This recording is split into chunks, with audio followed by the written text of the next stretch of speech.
is a great matchup right here.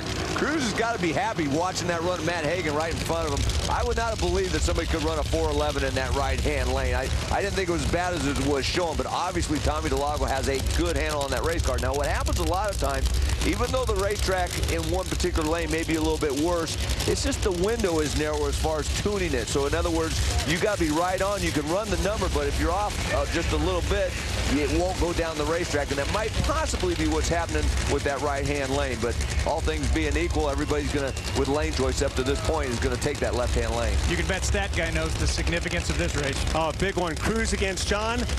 Can you believe this? This is the 5th time they're racing in Indy. That ties Del Worsham for the most drivers faced by John Force in Indy. But here's the stat. The only time that Cruz beat him was the final we saw just a few moments ago. Wow.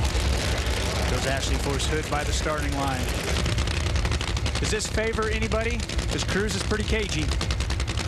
Well, last time they raced, Cruz went in there and put the top light out, and John got out and kind of accused him of trying to play some games with him. But so it'll be interesting to see what happens here. You know who Tony's rooting for? You know who Robert's rooting for.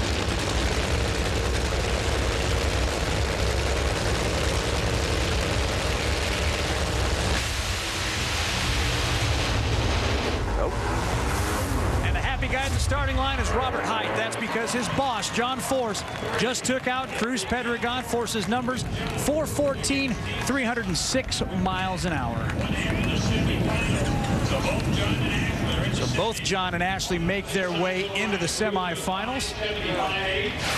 Well, Mike Neff was pretty happy with that. As you take a look at John on the right side, not a whole lot wrong with that. That car was going pretty much dead straight right down that racetrack.